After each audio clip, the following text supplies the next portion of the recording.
توانائی دیتی ہے, پورا مضمون باندھا ہے. اعلیٰ حضرت کہتے ہیں بہروپیہ تھا, مداری, روپ بدل بدل کے دکھایا کرتا تھا, بادشاہوں سے انعام لیتا تھا. ایک دن اورنگزیب عالمگیر کے پاس آ گیا, کہنے لگا میں روپ بدلوں گا, اگر آپ پہچان نہ سکے تو میں انعام لوں گا. آپ نے فرمایا میں کوئی ایسے ویسا بادشاہ نہیں, کہا مجھے دھوکہ دینا مشکل ہے. کہا نہیں, میں روپ بدلوں گا. حضرت اورنگزیب عالمگیر بڑے نیک بادشاہ گزرے, بڑے پرہیزگار.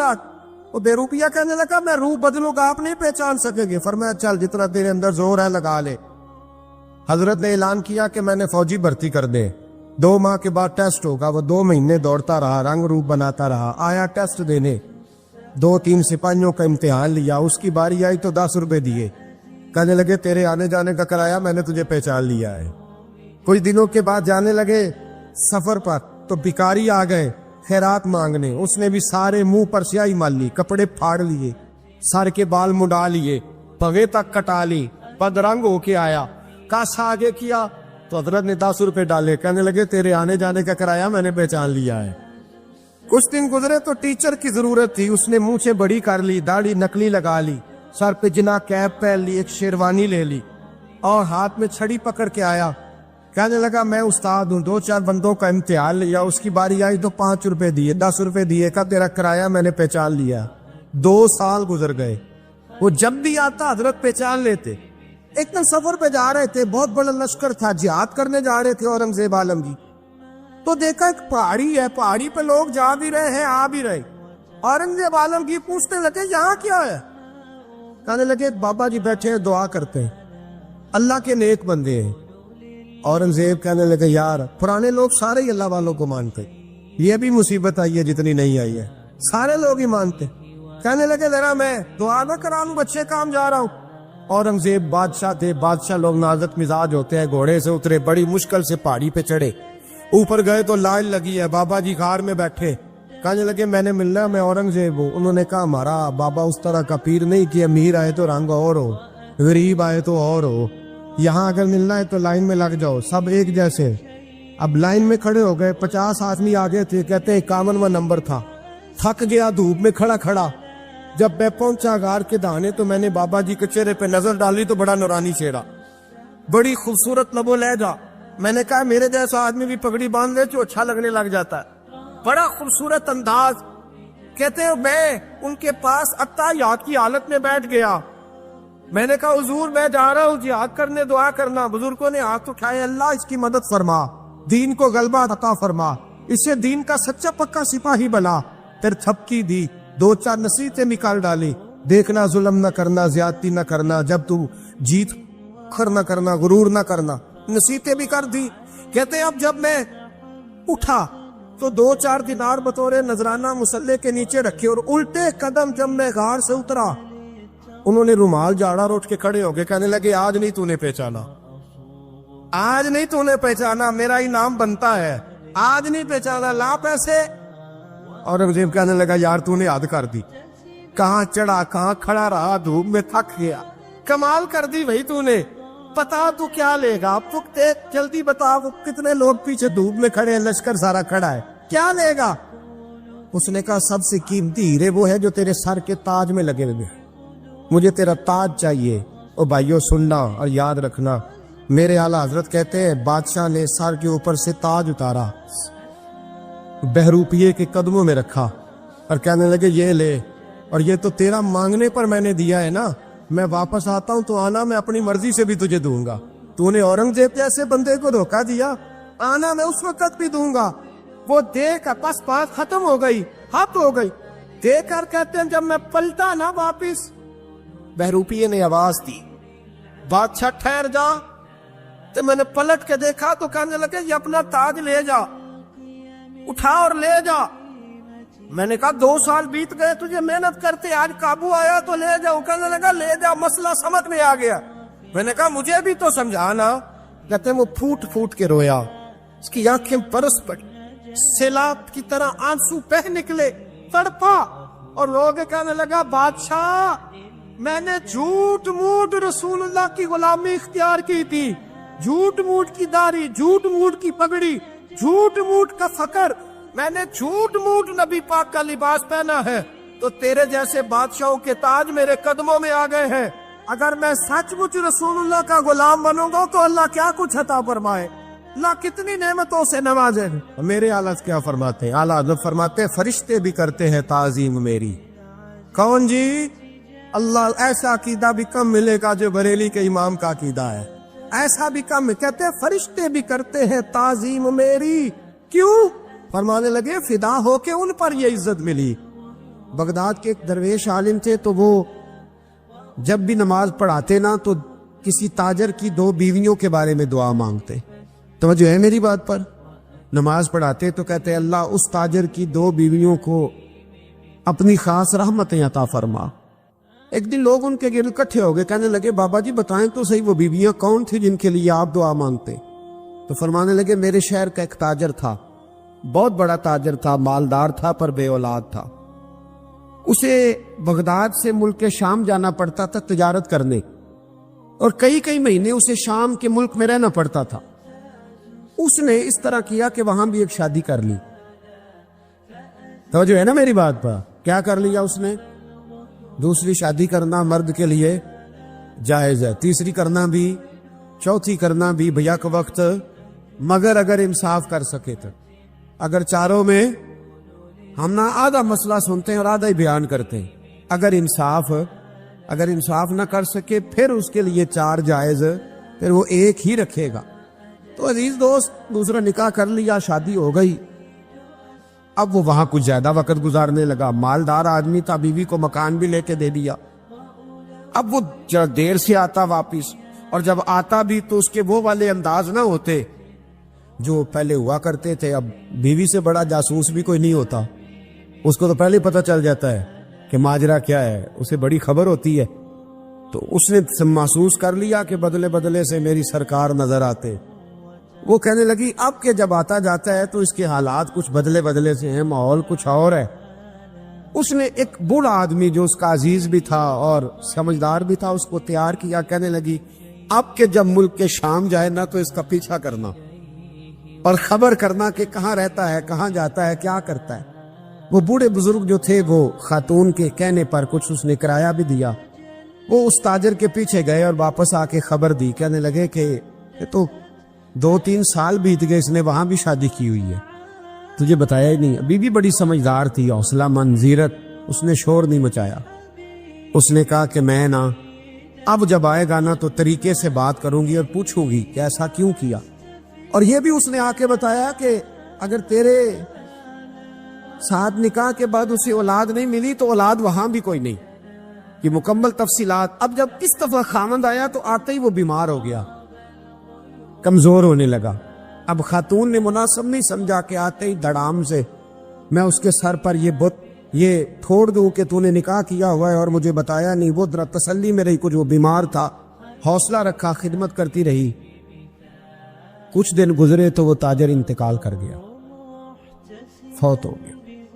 اب راز کھول نہ سکا، عدت گزاری، اور جب سارا مال جمع کیا نا تو اشرفیوں کی بوریاں بھر گئی، سارا مال اس بی بی کا، 4 بوریوں میں اشرفیاں، 4۔ یہاں تو پیٹ کا دوزخ ہے، معاذ اللہ بھرتا ہی نہیں۔ حل من مزید، حل من مزید۔ وہ جو کہتے تھے نا کہ بس باہر چلا جاؤں اور باہر میں کچھ تھوڑے سے پیسے کما کے 2-3 سال میں لوٹ آؤں گا، پھر یہاں آ کے کوئی کاروبار کروں گا، وہ گئے ہیں تو واپس نہیں آئے۔ وہ جو کہتے تھے نا بس میں نے اتنا سا کاروبار کرنا ہے کہ مکان بن جائے، انہوں نے 4 مکان بھی بنا لیے ہیں، لیکن بریک حل میں مزید کی دوڑ ہے۔ اب 4 بوریاں اس عورت نے چھپائے رکھی، کوئی بندہ نہیں جانتا بغداد میں کہ ملک کے شام میں تاجر کی دوسری بیوی بھی ہے۔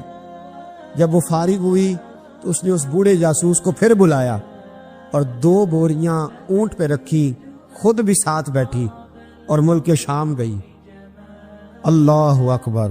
وہ بزرگ کہتے ہیں میں ایسے نہیں دعا کرتا، اس کو جا کے کہنے لگی میں اکیلی وارث نہیں ہوں، آدھے کی وارث تو بھی ہے، میں اکیلی وارث نہیں، یہ تقسیم وراثت ہے، آدھی کی وارث تو بھی ہے، تو رکھ اپنے پیسے، مجھے پتا ہے اس نے نکاح کیا تھا پر مجھے بتایا نہیں تھا، تو رکھ اپنے پیسے، میں تجھے دے رہی ہوں، آدھے تیرے ہیں آدھے میرے ہیں۔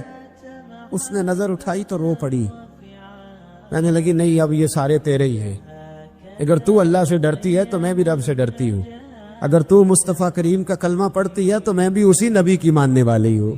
کہا بات کیا ہے، میرا کیوں ہے سارا؟ تو وہ خاتون کہنے لگی وہ 2 سال 3 سال سے میرے ساتھ نکاح تھا اور اس نے بتایا تھا مجھے کہ میری بیوی بھی ہے، اور میں غریب تھی تو میرے والدین کو بھی بتایا تھا کہ میری دوسری شادی ہے۔ یہ مکان اس نے مجھے لے کے دیا تھا، میرے تمام اخراجات وہ پورے کرتا تھا، نان و نفقہ کا خیال رکھتا تھا، لیکن اب کہ جب وہ آیا تو وہ بیمار تھا۔ اس نے مجھے بتایا کہ مجھے طبیب نے بتایا ہے کہ میں شدید بیمار ہوں، شاید بچ نہ سکوں۔ تو کہنے لگی وہ مجھے کئی لاکھ روپے بھی دے گیا اور جاتے دفعہ مجھے طلاق بھی دے گیا، فارغ کر گیا۔ کہنے لگا تو جہاں چاہے میرے بعد نکاح کر سکتی ہے، اور کہنے لگا میں چاہتا تھا پہلی بیوی کو بتا دوں، موقع نہیں بنا اور اس کا دل نہ ٹوٹے، بتا نہیں پایا، لہذا وہ مجھے ڈھیر سارے پیسے دے چکا ہے، سارا میرا حصہ مجھے پہلے سے دے چکا ہے۔ میری بہن اب یہ 4 بوریوں میں سے 2 میری نہیں بلکہ 4 کی 4 ہی تیری ہے، تو ہی اس کی حقدار ہے۔ تو بزرگ کہتے ہیں مجھے بتاؤ جن کے اندر اس قسم کے تقوی کی جھلک ہو ان کے لیے ہر نماز کے بعد دعا مانگنی چاہیے کہ نہیں مانگنی چاہیے؟ حضرت عمر کے زمانے میں ایک نوجوان تھا، نیک تھا، مسجد جایا کرتا تھا رات کو۔ تو مسجد جا رہا تھا تو رستے میں ایک عورت نے دعوت گناہ دی، ابن عساکر نے اس کو لکھا ہے۔ تو نوجوان تھا، خواہشات تھی، کچھ طبیعت مائل ہو گئی، ابھی ادھر جا ہی رہا تھا کہ کسی نے آیت پڑھ دی والی من خاف مقام ربی جنتان، جو رب کے سامنے کھڑے ہونے سے ڈرے گا اللہ 2 جنتیں دے گا۔ واقعی ڈر گیا، وہ واقعی ڈر گیا، اتنا ڈرا کہ بے ہوش ہو کے گر پڑا۔ بیماری سے لوگ بے ہوش ہوتے ہیں، پیسے ڈوب گئے بے ہوش ہوتے ہیں، بچے کے غم میں بے ہوش ہوتے ہیں۔ سچ بتاؤ کبھی خوف خدا سے بھی بے ہوش ہوتا کوئی دیکھا ہے؟ ہمارے ہاں تو روز مرہ ہی نہیں ہے بھائی، اور بڑی باتیں ہیں بے ہوش ہونے کی، ڈرنے کی، غش کھانے کی۔ بے ہوش ہو کے گر پڑا، بوڑھے باپ کو کسی نے بتایا بچہ بے ہوش پڑا ہے، اٹھا کے گھر لائے، گھر لا کے کہا بیٹا کیا ہوا؟ نوجوان ہے، چڑھتی جوانی ہے پر پاکیزہ بڑی ہے۔ کہنے لگا ابا جی گناہ کی طرف چلا گیا تھا پر میں نے آیت سن لی جو اللہ کے سامنے کھڑے ہونے سے ڈرے گا رب 2 جنتیں دے گا، میں ڈر گیا تھا، رب واقعی 2 جنتیں دے گا۔ باپ رو پڑے، ابا جی کی آنکھوں میں آنسو آئے اور کہا پتر اللہ بڑا مہربان ہے، اس کے وعدے سچے ہیں، واقعی 2 جنتیں دے گا۔ اس نے پھر ایک چیخ ماری اور اس طرح کی ماری کہ اس کی روح ہی پرواز کر گئی، روح ہی پرواز کر۔ کشتگانے خنجر تسلیم را، عشق کی خنجر سے قتل ہو گئے لوگ۔ صبح حضرت عمر کو پتا چلا کہ انہوں نے تو رات جنازہ بھی پڑھ دیا، تدفین بھی کر دی۔ جناب عمر فرمانے لگے اتنا نیک نوجوان خوف خدا سے دنیا سے چلا گیا، مجھے کیوں نہیں بلایا میں جنازہ پڑھتا؟ فاروق اعظم فرما رہے ہیں میرا شوق تھا میں اس کا جنازہ پڑھتا۔ کہ حضور آپ کو تکلیف نہیں دی؟ فرمایا بتاؤ قبر کہاں ہے؟ کہ کامل پیر اونا دے باہو قبر جنا دی جیوے۔ حضرت فاروق اعظم قبر پہ تشریف لے گئے اور کھڑے ہو کے فرمانے لگے نوجوان مجھے امید ہے میرے رب نے تجھے 2 جنتیں دی ہوں گی۔ ابن عساکر کھول کے دیکھو تاریخ بغداد نے کیا لکھا ہے۔ حضرت سیدنا فاروق نے فرمایا امید ہے 2 جنتیں دی ہوں گی، قبر کے اندر سے بولا کامل پیرونا دے باہو قبر جنا دی جیوے، قبر کے اندر سے بولا۔ کہنے لگا حضور امید والی بات نہیں، رب کے وعدے سچے ہیں، اس نے واقعی مجھے 2 جنتیں عطا فرمائی، 2 جنتیں دی ہیں، میں نے اپنے مالک کو راضی پایا۔ ہمارے صوفیاء تصوف میں ایک جملہ بولتے ہیں کہ تیرا تو فقر فقر بوزر ہے، یعنی جن کو صحیح درویش کہتے ہیں نا، صحیح درویش۔ مولا علی شیر خدا رضی اللہ تعالیٰ عنہ فرمایا کرتے 2 ہی تو بندے جو رب کے رستے میں کسی شے کی پرواہ نہیں کرتے۔ حضور کون سے؟ فرمایا ابو ذر غفاری ہے اور دوسرے علی المرتضیٰ ہے۔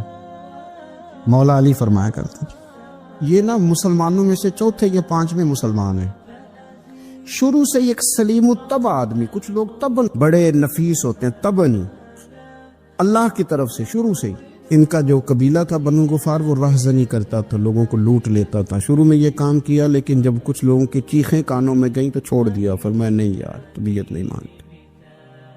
اور نبی پاک کا کلمہ پڑھنے سے پہلے ہی بتوں کی پوجا چھوڑ کے رب کی عبادت شروع کر دی۔ لوگ پوچھا کرتے تھے آپ عبادت تو کرتے تھے پر منہ کدھر کرتے تھے؟ فرماتے تھے جدھر وہ کرا لیتا تھا کر لیتے تھے۔ کسی نے انہیں بتایا کہ مکے میں ایک شخص ہیں جنہوں نے اعلان نبوت کیا ہے، آپ کی طرح کی باتیں کرتے ہیں۔ انہوں نے اپنے بھائی کو بھیجا، ان کا نام انیس تھا، پتہ کر کے واپس آئے، بھائی کہنے لگے ابو ذر، ان کا نام جندب ہے، اصل میں ذر ان کے بیٹے کا نام ہے اور کنیت سے زیادہ معروف ہیں، ابو ذر غفاری کہلاتے ہیں۔ فرماتے ہیں کہ بھائی نے آ کے بتایا کہ وہ نیکی کا حکم دیتے ہیں، برے کاموں سے منع کرتے ہیں، صلہ رحمی کا پیغام دیتے ہیں، لیکن لوگ سارے مخالف ہیں۔ یہ چیز بھی بڑی کاؤنٹ ہوتی ہے، اسے نہ کاؤنٹ کیا کریں۔ لوگوں کی ترجیحات بدلتی ہیں، صبح کچھ، دوپہر کچھ، شام کچھ، اسے نہ کاؤنٹ کریں۔ انہوں نے اس بات کو کاؤنٹ کر کے بتایا کہ لوگ ان کے جو ہے نا وہ مخالف ہیں سارے۔ تو حضرت ابو ذر غفاری کہنے لگے مجھے تسلی نہیں ہوئی، میں خود جا کے پتہ کروں گا۔ کہتے ہیں مکہ شریف آیا تو کسی ایسے آدمی سے پوچھ بیٹھا، میں تو کچھ اور سمجھا تھا، وہ کچھ اور نکلا۔ مکے والوں نے بڑا مارا۔ مکے پہنچ کے پہلی جو چیز ملی وہ مار کھانے کی تھی۔ اب میں ڈرتے کسی سے پوچھتا ہی نہ، بھوک بھی بڑی تھی، رہنے کو جگہ نہیں تھی، حرم شریف میں لیٹا رہتا تھا۔ میرے نصیب دیکھو، مجھے ایک شخص نے آ کے ہلایا، کہنے لگے اگر مناسب سمجھے تو میں آپ کو دیکھ رہا ہوں کافی دیر سے، آپ کوئی پردیسی ہیں، آپ کا اپنا مہمان نہ بنا لوں؟ تو میں نے کہا آپ کا کیا نام ہے؟ کہنے لگے میرا نام ہے علی ابن ابی طالب۔ کہتے ہیں مولا کائنات گھر لے گئے، کھانا بھی کھلایا، جگہ بھی دی، سونے کو خدمت بھی کی، لیکن چونکہ میں تو پہلے ایک سے پوچھ کے مار کھا بیٹھا تھا، میں نے پوچھا نہیں میں کدھر آیا ہوں۔ رات رہے، اگلی رات بھی رہے، لیکن میں نے بتایا نہیں میں کس کام آیا ہوں۔ حضرت ابو ذر غفاری رضی اللہ تعالیٰ عنہ کہتے ہیں خود ہی مولا علی نے پوچھا بتا سکتے ہو کیسے آئے ہو؟ میں نے کہا راز رکھ لو گے؟ فرمایا بڑا کشادہ سینہ دیا رب نے مجھے۔ تو بات تو کہنے لگے یار میں تو محمد مصطفیٰ کی زیارت کرنے آئے صلی اللہ تعالی علیہ وسلم۔ یہ بے نیاز لوگوں میں سے ہیں حضرت سیدنا ابو ذر غفاری۔ میں حضور کی زیارت کے لیے ہوں۔ حضرت علی کہنے لگے سویرے لے چلوں گا۔ انسان بزدل نہیں ہوتا، ہر انسان بزدل نہیں ہوتا، اور بلا وجہ ٹکراؤ کی پالیسی بنا لینا یہ بھی سیانے لوگوں کا کام نہیں۔ حکمت کے تقاضوں کے مطابق چلنا یہ بھی دلیر لوگوں کا ہی کام ہوتا ہے۔ حضرت مولا علی کہنے لگے صبح لے کے چلوں گا پر حالات ٹھیک نہیں، شرارتی لوگ ہر جگہ ہوتے ہیں، اگر کوئی شرارتیوں کا ٹولہ ملا نا جو کھڑا ہوگا جاسوسی کرنے کے لیے کہ حضور کی طرف کون کون جا رہا ہے، تو میں نیچے جھکوں گا جوتے کا تسمہ ٹھیک کرنے کے لیے، لیکن آپ نے نہیں کھڑے ہونا، آپ نے چلتے رہنا ہے تاکہ کسی کو شک نہ ہو۔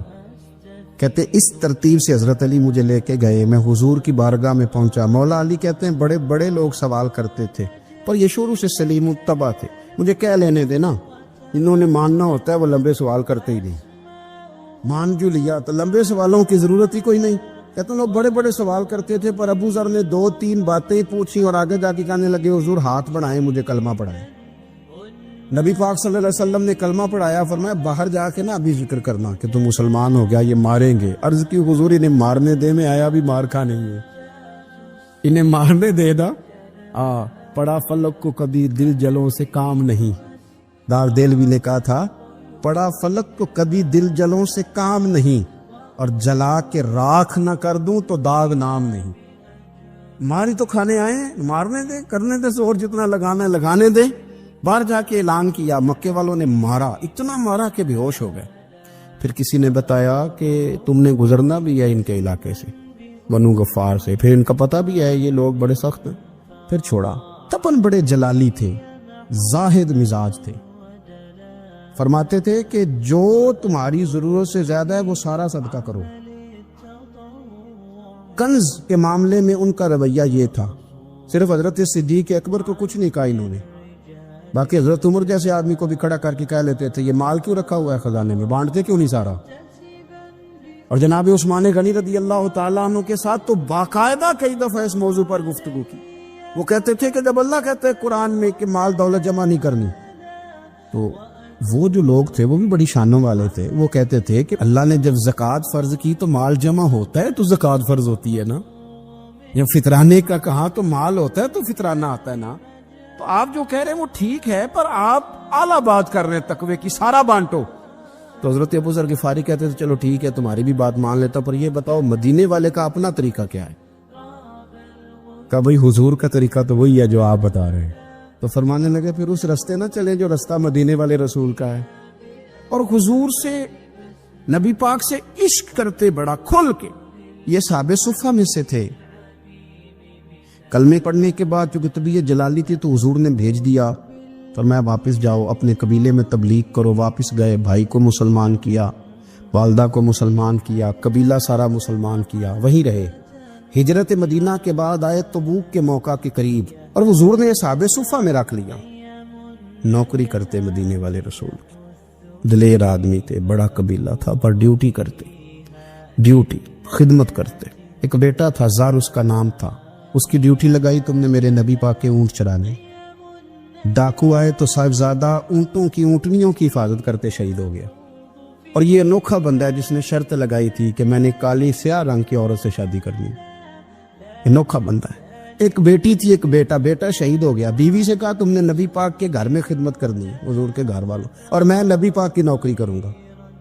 حضور کی خدمت کرتے، ہر وقت خدمت میں رہتے. اور حضور جب آتے نا، صحابہ صفہ میں یہ شامل تھے جو لوگ دین سیکھتے. حضور جب آتے تو سب سے پہلے آ کے حضرت ابو ذر غفاری کا پوچھتے، بلائیں. اور جب بات کرتے حضور تو بار بار ان کو مخاطب کر کے بات کرتے.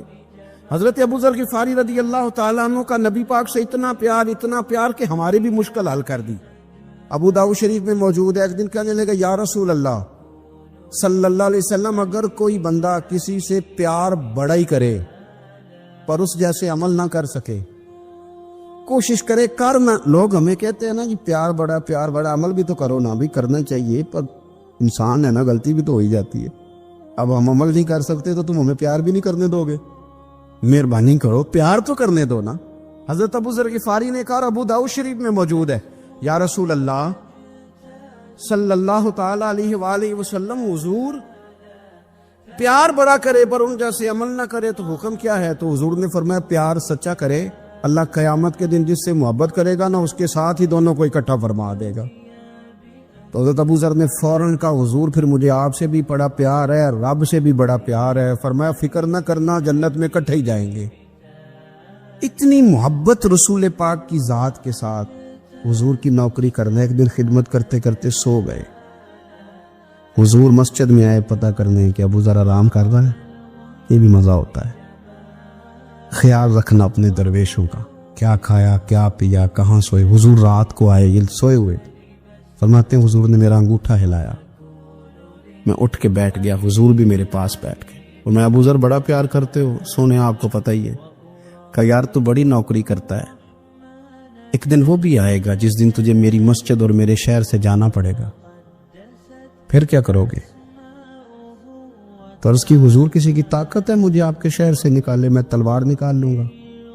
نبی پاک نے فرمایا تلوار نہ نکالنا، جہاں تمہیں بھیجا جائے چپ کر کے چلے جانا. حضور کب تک؟ فرمایا جب تک اللہ تیری اور میری ملاقات نہیں کرا دیتا، یعنی وصال تک.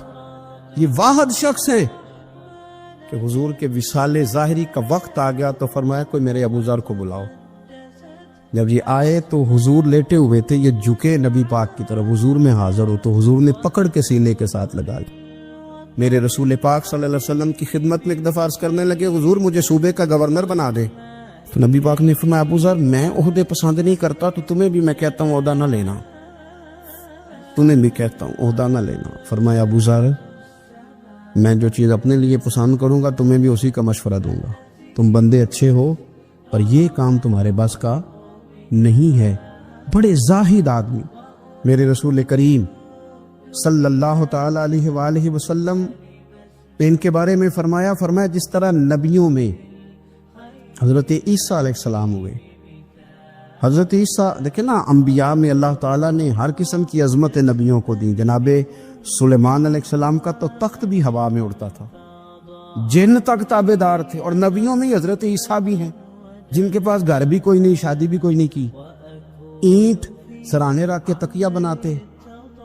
ایک ان کے پاس کنگھی تھی اور ایک پیالہ تھا. دیکھیں جو بندہ نیک ہو نا وہ بھی نیک ہیں, اللہ کے نبی ہیں. آپ اپنا تقوی مسلط نہیں کریں گے, جو وہ کر رہے ہیں وہ بھی مخلص ہو کے کر رہے ہیں. حکومتیں جو چلانی ہیں تو وہ کس نے چلانی ہے؟ اگر نیک بندے نہیں آئیں گے تو غلط لوگ آئیں گے, قوموں پہ ظلم کریں, وہ بھی اپنی جگہ ٹھیک ہے. لیکن یہ جو کر رہے ہیں یہ بات بھی اپنی جگہ بالکل ٹھیک ہے. ہم پتہ کیا کرتے ہیں, ہم چیزوں کو مسلط کرتے ہیں, ایک دوسرے پر مسلط نہیں کریں چیزوں کو.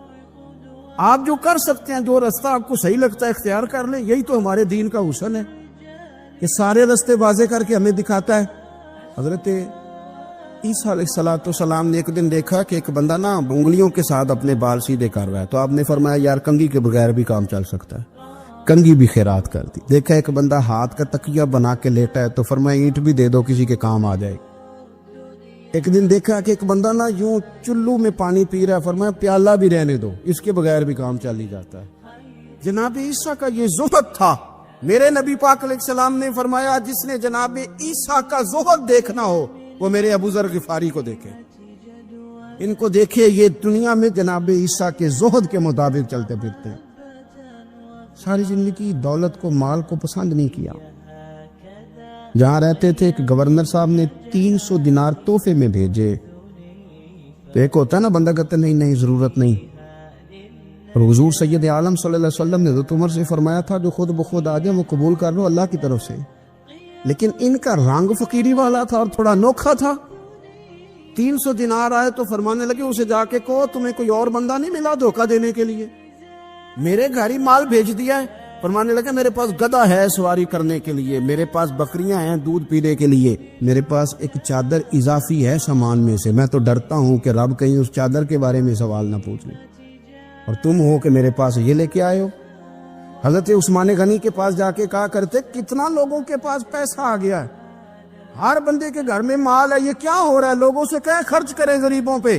عثمان غنی فرمانے لگے تمہیں تو خوش ہونا چاہیے کہ میرے دور میں لوگ خوشحال ہو گئے. آپ فرمانے لگے نہیں, وہ والا رنگ زیادہ بہتر ہے جو مدینے والے نے اختیار فرمایا, کیونکہ کچا رنگ للاری والا چڑھدا تے لیندا رہندا عشق تیرے دا رنگ محمد, جدوں چڑھ جائے پھر نہیں لیندا. آپ کی طبیعت کے اندر دولت سے بیزاری. حضرت ابو درداء, حضرت ابو موسیٰ اشعری, حضرت ابو ہریرہ رضی اللہ تعالی عنہ, یہ سمجھ لیں ان کے کلاس فیلو تھے, ان کے ساتھ پڑھا تھا انہوں نے. حضرت ابو ذر غفاری ان پر بھی جلال کرتے.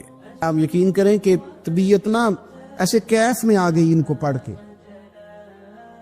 ان کو پڑھا جب کچھ دنوں سے تو کچھ انوکھا, یہ انوکھی وجہ ہے, سارے زمانے سے نرالے ہیں. یہ بندے کون سی بستی کے یار اب رہنے والے ہیں, یہ کس طرح کے لوگ ہیں, کیا سوچ ہے. حضرت ابو درداء رضی اللہ تعالیٰ عنہ کے گھر کے قریب سے گزرے تو حضرت ابو درداء مکان بنا رہے تھے. کیا جملہ کہا, تڑپ گئی روح. فرمانے لگے ابو درداء تجھ سے مجھے یہ امید نہیں تھی یار. فرمایا کیا ہوا؟ فرمانے لگے اب تیرا مکان بنانے کے لیے بھی اللہ کے بندوں کی پشتوں پر اینٹیں رکھی جائیں گی. تیرا مکان بنانے کے لیے رب کے بندوں کی پشتوں پر اینٹیں تیرے لیے. حضرت ابو درداء نے گردن جھکا لی. فرمایا یار جہاں تو ہے نا تو بالکل ہی ٹھیک کہتا ہے. کیوں؟ میرے نبی پاک صلی اللہ علیہ وسلم نے فرمایا اس زمین کے اوپر اور آسمان کے نیچے ابو ذر غفاری سے سچا بندہ کوئی نہیں, ان سے زیادہ سچا کوئی نہیں. فرمایا تو ٹھیک کہتا ہے یار, صحیح کہتا ہے. حضرت ابو موسیٰ اشعری رضی اللہ تعالیٰ عنہ کو گورنر بنا دیا گیا عراق کا. اب حضرت ابو موسیٰ اشعری صحابہ میں ایک بڑے جلیل القدر صحابی ہے, اور ان کی عظمتیں, رفعتیں, بلندیاں کیا کہنا, بڑی گہری دوستی تھی. لیکن جب وہ گورنر بن گئے نا تو آپ نے فرمایا بس بھئی اب تو نے عہدہ لے لیا ہے, یہ بندے کو ٹھیک نہیں رہنے دیتی تھی, اب تو عہدے میں چلا گیا. بڑی مدت کے بعد ملاقات ہوئی حضرت ابو موسیٰ اشعری کے ساتھ. وہ دوڑ کے آئے حضرت ابو ذر غفاری کے گلے ملنے, میرا بھائی میرا بھائی. فرمایا پیچھے ہٹ جا, میں نہیں تیرا بھائی, تو گورنر ہے, میں غریب آدمی ہوں, اپنا کام کر. پھر دوڑ کے آئے. فرمایا ابو ذر تو میرا بھائی ہے یار, اکٹھے پڑھتے تھے حضور. فرمایا نہیں جا, تو نہیں میرا بھائی. پھر آئے. جانتے تھے نا یہ سچا بندہ ہے, یہ سچا بندہ ہے, یہ تقریروں والا نہیں, صرف وعظوں والا نہیں, اس کے اندر بھی بڑی سچائی ہے. قریب آئے، آ کے کہا یار تو میرا بھائی ہے، میرے سینے لاگ، فرمانے لگے تو تیسری بار آیا ہے، مومن ہے، میں منہ نہیں موڑ سکتا، پر پہلے مجھے بتا گورنر بننے کے بعد تو نے مکان کتنے بنائے، باغ کتنے لگائے، چکیاں کتنی لگائی، کتنے تو نے چیزیں بنائی ہیں، پہلے بتا۔ حضرت ابو موسیٰ اشعری نے ان کا ہاتھ پکڑا، رونے لگے، کہنے لگے جس محبوب سے تو نے تربیت لی ہے میں بھی انہی کا نوکر ہوں، جن کپڑوں میں میں عراق گیا تھا میرے آج بھی وہی ہیں یار، کیا بات کرتا ہے تو میرے وہی ہیں، مجھے بتا اگر یہ عہدے خدمت کے ہم نہیں لیں گے تو پھر کیا ظالموں کو دیں گے، غیروں کو دیں گے، نہ کر کچھ نہیں بنایا۔ حضرت سیدنا ابو موسیٰ اشعری رضی اللہ تعالیٰ عنہ روئے، اور جب کہا نا کوئی شے نہیں میرے پاس تو فرمایا اچھا چل آ جا پھر سینے لگ جا، تو واقعی میرا بھائی ہے۔ پھر حضرت ابو ذر غفاری نے محبت فرمائی، وہ درویشی، وہ فقیری، وہ سادگی، وہ نورانیت، وہ دل کے ساتھ اندر۔ ہمارے تو بہت سارے لوگ ہیں جو کہتے ہو کہاں لے جانا ہے مال، کیا ضرورت ہے مال کی، ہر وقت مال کی مخالفت کرتے، لیکن دل ان کا کہتا ہے کہ آئے صحیح، کسی طریقے سے پہنچے صحیح۔ حضور نے فرمایا بعض لوگوں کی زبانیں شہد سے زیادہ میٹھی، دل بھیڑیے سے زیادہ خطرناک، اوپر سے کہہ کچھ رہے ہیں اندر حالات کچھ اور ہیں۔ چینی لے جاؤ، اور 5 آنے کا بڑا کچھ آیا کرتا تھا اس زمانے میں، اکٹھی چینی اور پتی لے جاؤ اور گھر میں چائے پیو۔ کہتے اتنی دیر ہوئی تو عشاء کی اذان ہو گئی، اور جب مؤذن نے اذان پڑھی اور میں نے 5 آنے بڑھائے تو بابے نے لپیٹ کے مجھے دیے، کہنے لگے میں تو تجھے اچھا آدمی سمجھا تھا، تو نے مجھے کیا سمجھ لیا ہے، میں نے اچھا سمجھ کے دکھڑا سنایا اور تو مجھے کیا سمجھ بیٹھا، یہ آرزو کرم اور میں آپ سے کروں، یہ بھیک اس کو دیجئے جس کا خدا نہ ہو، یہ بھیک اس کو دیجئے جس کا خدا نہ ہو۔ کہا جا رکھ اپنے پیسے، اور کہتے ہیں پھر میں نے اس بابے کو دیکھا، اس نے جوتے اتارے اور ٹھنڈی گھاس پہ اس نے اللہ اکبر کہہ کے نماز کی نیت باندھی، اور کہتے ہیں جب وہ سجدے میں گیا تو میں محو حیرت تھا، اور جب بابا عطا پہ بیٹھا تو میں رو رہا تھا۔ میرا دوست کہنے لگا کیا ہوا، میں نے کہا آج مجھے سمجھ میں آیا ہے ایاک نعبد و ایاک نستعین، آج بات سمجھ میں آئی ہے، آج سمجھ میں ایاک نعبد و ایاک، یہ آج مسئلہ سمجھ میں آیا ہے۔ کہتے ہیں اس بزرگ نے سلام پھیرا اور کہنے لگا تو ابھی گیا نہیں؟ میں نے کہا بابا میں تیرے جلوے دیکھ رہا ہوں، میرا تحفہ قبول کیوں نہیں کیا؟ تو کہتے ہیں بابا رو پڑا۔ کہنے لگا بیٹا اگر 5 آنے مانگ کے کھانے ہوتے تو میں رات کو سردیوں میں مزدوریاں نہ کرتا، اپنے پیسے گھر لے جا، میرا رب مجھے محنت کے ساتھ اتنا دیتا ہے کہ میں بیٹیاں بھی پال لیتا ہوں اور روٹی کھا کے سوتا ہوں، تو جب مجھے اللہ نے محتاج نہیں کیا تو میں محتاجی کیوں دکھاتا پھروں؟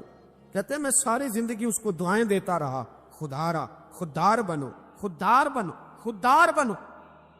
حدیث پاک سنی، حضرت ابو امامہ بن سہل بن حنیف رضی اللہ تعالیٰ عنہ حدیث کے راوی ہیں۔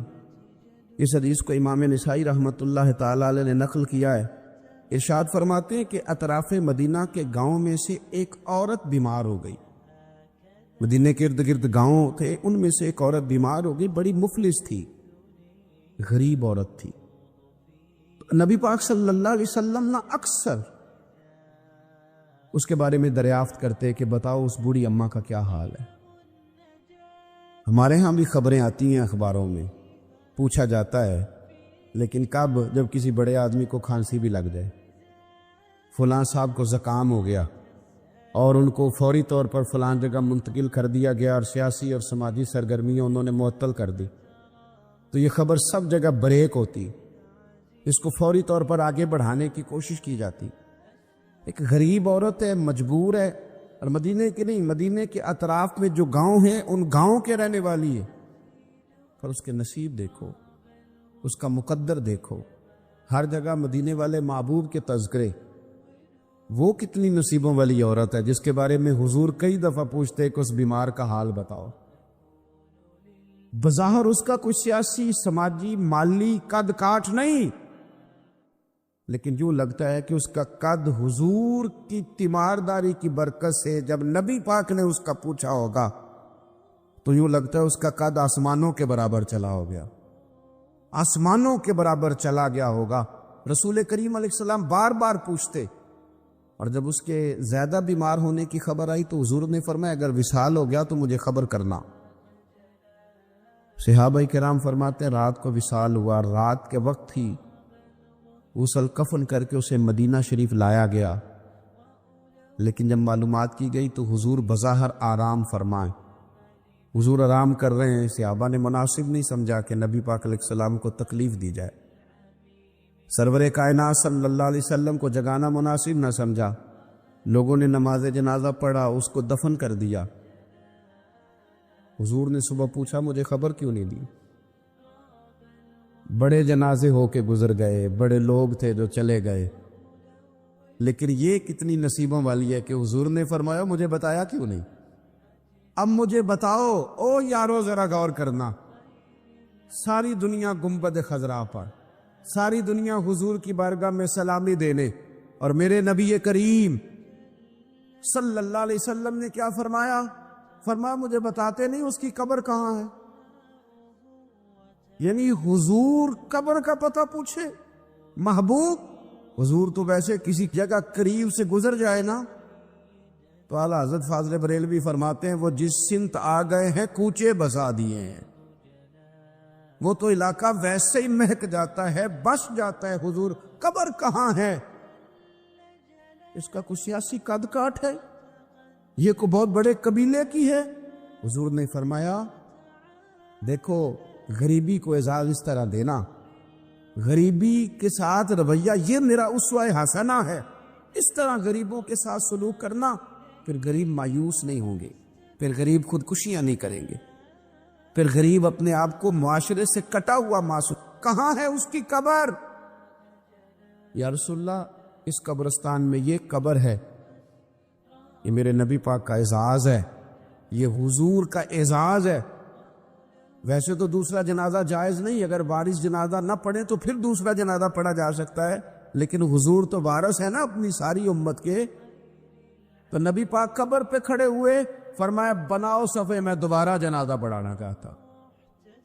ایک دیہات میں رہنے والی مفلس عورت، ایک دیہات میں رہنے والی غریب عورت، وہ بی بی کہ جس کا کوئی بظاہر لمبا چوڑا نام نہیں، کوئی بڑے القابات سے پکارا نہیں جاتا، حضور نے 4 تکبیروں کے ساتھ امام نسائی نے لکھا ہے دوبارہ جنازہ پڑھائے، اور لوگوں کو بتایا کہ اس طرح کر کے اگر تم غریبی سے پیار کرو گے نا، ان کی مہک نے دل کے غنچے کھلا دیے ہیں، وہ جس راہ چل دیے ہیں کوچے بسا دیے ہیں۔ اور کیا خوبصورت انداز ہے فاضل بریلوی کا، کہنے لگے کہ میں مجرم ہوا کا مجھے ساتھ لے لو، کہ رستے میں ہے جا بجا تھانے والے۔ حضور آپ مہربانی کریں، ایک دفعہ تشریف لائیں، ایک دفعہ تشریف لائیں، میرا بازو پکڑ کے مجھے گزار دیں۔ وہ کتنی نصیبوں والی ہے کہ بن بلائے ہی محبوب اس کی قبر پہ پہنچ گئے ہیں۔ آپ جب تھوڑا تھوڑا نا، زیادہ نہیں تو اپنے ملازمین کے ساتھ ہی، زیادہ نہیں تو جو آپ کے تحت لوگ ہیں ان کے ساتھ ہی ہمارا رویہ ٹھیک ہو جائے۔ ایک صحابی نے ایک دفعہ پوچھ ہی لیا کہ یا رسول اللہ صلی اللہ علیہ وسلم میرا ملازم بڑی ہی غلطیاں کرتا ہے، میرا غلام بڑی غلطیاں کرتا ہے، تو کتنی کو دفعہ معاف کروں؟ کتنی کو غلطیاں ایک دن میں کو کر سکتا ہے؟ 2 دفعہ کر لے گا، 3 دفعہ بھول جائے گا۔ سوال پوچھا نا کہ یا رسول اللہ صلی اللہ علیہ وسلم میرا غلام بڑی غلطیاں کرتا ہے، تو کتنی دفعہ معاف کروں؟ نبی پاک علیہ السلام نے فرمایا اگر تو نے گنتی کر کے گویا پوچھا ہے تو چلو تجھے اسی طرح ہی بتا دیتے ہیں۔ حضور کتنی دفعہ معاف کروں؟ فرمایا چل ایک دن میں 70 بار تو معاف کیا ہی کر میں، حالانکہ 70 غلطیوں کو دن میں نہیں کر سکتا، کر نہیں سکتا، اس نے شمار کر آخر کتنی کو دفعہ معاف کروں؟ نبی پاک صلی اللہ علیہ وسلم یہ فرمایا 70 دفعہ تو معاف کر ہی دیا کر۔ 70۔ حضرت ابو مسعود رضی اللہ تعالیٰ عنہ فرماتے مجھے کسی بات پہ غصہ تھا اور میں اپنے غلام کو مار رہا تھا، پیٹ رہا تھا، اور بار بار میں اس پر سختی کر رہا تھا۔ دور سے حضور نے دیکھا اور آوازیں دی، قریب جب حضور پہنچ گئے تو نبی پاک علیہ الصلوۃ والسلام نے ایک جملہ کہا، فرماتے ہیں پھر دوبارہ میں نے کبھی اپنے غلام پہ ہاتھ نہیں اٹھایا۔ اللہ کے رسول فرمانے لگے جتنا تجھے اس پر اختیار ہے نا، میرے رب کو اس سے کئی گنا بڑھ کے تیرے اوپر اختیار ہے۔ اگر آج اللہ تعالیٰ نے یہ تقسیم کر دی ہے کہ کسی کو تمہارا ملازم بنا دیا ہے، کسی کو تمہارے ماتحت کر دیا ہے، تو اس کا معنی یہ تو نہیں کہ تم اب اس سے پیار کرنا چھوڑ دو، اس پر شفقت کرنا چھوڑ دو۔ رسول کریم صلی اللہ تعالیٰ علیہ وآلہ وسلم نے ارشاد فرمایا کہ جتنا اختیار تمہیں اس پر ہے نا، اس سے کہیں بڑھ کر اللہ تعالیٰ کو تم پر اختیار ہے۔ مالدار لوگ توجہ کریں میری بات پر، غور کریں۔ اللہ نے مالداروں کو جو دیا ہے تو ان کی محنت کی وجہ سے نہیں دیا، محنت مزدور تم سے بڑھ کے کرتا ہے، اوور ٹائم لگاتا ہے، خدا نے نا اپنے فضل سے دیا ہے۔ میرے ایک بزرگ دوست ہیں، سادے آدمی ہیں، ان کی ایک بات میرے نا دل میں بیٹھ گئی۔ سادے لوگوں کی بات ہے، سادی سی، میں کوئی یہ نہیں آپ کو کہہ رہا کہ یہ کوئی قرآن و سنت کا معاملہ ہے، لیکن ہمارے جو سادے لوگ ہوتے ہیں نا دیہات کے، کئی دفعہ وہ سبق بڑا عمدہ پڑھاتے ہیں، تو کسی شخص کے ساتھ ان کا کوئی تھوڑا بہت اس کے ساتھ مدد کا رشتہ تھا، اس سے کچھ پیار کرتے تھے، تو کسی وجہ سے ناراضگی ہو گئی، تو کسی نے ان سے کہا کہ اب چھوڑ دیں، آپ کا اس نے اتنا دل دکھایا، تو کہنے لگے نہیں میں چھوڑوں گا نہیں، میں دیتا رہوں گا۔ کیوں؟ کہنے لگے اس لیے کہ میرے دل میں بات بیٹھ گئی ہے کہ پتہ نہیں اللہ کدے نصیبہ نہ دیندا ہے، تو یہاں سے کوئی کھا جائے، کسی کی مدد ہو جائے۔ آپ کے ہاں اگر ماتحت کچھ لوگ ہیں، آپ کو کسی کی مدد کرنی پڑتی، تو اگر آپ کا یہ ذہن بن گیا نا کہ میں صاحب ہوں اور میں انہیں دیتا ہوں اور میری وجہ سے کام چلتا ہے اور میری تنخواہ سے چولہا جلتا ہے، تو آپ نے بڑی چھوٹی سوچ پیدا کر لی ہے، اب کمزور ہو گئے۔ اگر آپ نے یہ سوچ لیا نا کہ میں کسی کو اپنے آفس سے اپنی مل سے نکال دوں گا تو شاید اسے کہیں اور نوکری نہیں ملے گی، تو آپ چھوٹے آدمی، آپ نے کمزور سوچ رکھی۔ حدیث پاک سنیں گے تو دل ٹھنڈا ہوگا۔ اسے بھی امام بخاری نے لکھا ہے، حضرت مصعب بن سعد رضی اللہ تعالیٰ عنہ روایت کرتے ہیں کہ ایک مرتبہ نا حضرت سعد بن ابی وقاص رضی اللہ تعالیٰ عنہ کے دل میں خیال آیا، مالدار آدمی تھے نا حضرت سعد بن ابی وقاص اور بڑے جرنیل تھے، تو دل میں خیال آیا کہ دیکھو نا اللہ تعالیٰ نے ہمیں غریبوں پر فضیلت دے دی ہے مال و دولت کی وجہ سے۔ خیال آنا ہوتا ہے نا، تو دیکھو جی مطلب میرے پاس پیسے ہیں، مجھے اللہ نے دیا ہوا ہے، خیال آ گیا۔ حضرت مصعب بن سعد رضی اللہ تعالیٰ عنہ فرماتے ہیں ان کے دل میں خیال آیا، دل میں خیال آیا کہ دیکھو اللہ نے پھر ہمیں فضیلت والا بنایا، تو اسی لیے اللہ نے ہمیں پیسے دیے نا، اللہ نے ہمیں کچھ بنایا ہے تو پھر ہی اللہ نے دولت زیادہ دی ہے نا۔ تو فرماتے ہیں نبی کریم صلی اللہ تعالی علیہ وسلم نے ان سے فرمایا یاد رکھو تمہیں نا تمہارے کمزور اور غریب لوگوں کے وسیلے کی وجہ سے روزی دی جاتی ہے، تمہیں امیروں تمہیں جو نوازا جاتا ہے نا تو یہ غریبوں کے صدقے، ضعیفوں کے صدقے، کمزوروں کے صدقے، یہ ان غریبوں کے صدقے تمہیں نوازا جاتا ہے اور پھر تمہارے ذمے لگایا جاتا ہے کہ تم نے زکوٰۃ دینی ہے، تم نے صدقات دینے ہیں، تم نے ان پر خرچ کرنا ہے، تمہیں ان کے صدقے مل رہا ہے، ان کے صدقے۔ ایک سوچ یہ ہے کہ اللہ نے مجھے مال دیا تو کسی وجہ سے دیا ہے، اور ایک سوچ یہ ہے کہ میری فیکٹری میں پتہ نہیں کون سا غریب لوگ ہے جس کی وجہ سے فیکٹری چل رہی ہے، ایک سوچ یہ ہے کہ پتہ نہیں میرے آفس میں کون سا ایسا شخص ہے جس کی وجہ سے نظام چل رہا ہے، اور ایک سوچ یہ ہے کہ میں جاگیردار ہوں تو پتہ نہیں کون سا کسان ہے جو میرے پاس کام کرتا ہے تو اس کی وجہ سے اللہ مجھے بھی روزی دیتا ہے۔ نبی پاک صلی اللہ علیہ وسلم نے امیروں کو یہ سوچ بنانے کا کہا کہ یہ سوچ بناؤ کہ ہمیں رب جو دیتا ہے وہ کمزوروں کے صدقے دیتا ہے، وہ غریبوں کے صدقے دیتا۔ اگر یہ ذہن بن جائے، دیکھیں نا یہ کاریگر ہے اور یہ اچھا نظام چلانے والا ہے، ایڈمنسٹریٹر بہت اچھا ہے، مینیجر بڑا اچھا ہے، یہ نکل گیا تو خرابی ہوگی۔ ایک ذہن یہ ہے، اور اگر ذہن یہ بن جائے کہ یہ بندہ غریب ہے، یہ مجبور ہے, یہ تنگ دست ہے, اس کے چھوٹے چھوٹے بچے ہیں اور مجھ سے تنخواہ لے کے جاتا ہے تو اس کا کام چلتا ہے. اگر یہ چھوڑ کے چلا گیا نا تو ہو سکتا ہے جو اس کے ذریعے رزق آتا ہے وہ نہ آئے.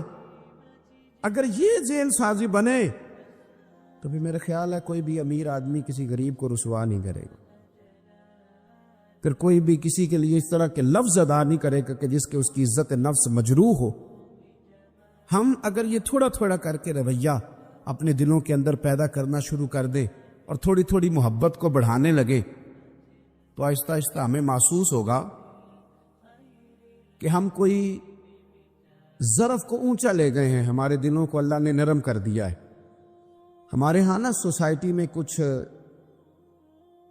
سیاسی سماجی لوگ ہیں جن کی سفارش چلتی ہے, جو نامی گرامی ہوتے ہیں, جو علاقے کے معروف لوگ ہوتے ہیں, جو اشراف اپنے آپ کو سمجھتے, قبیلوں کا بڑا جانتے.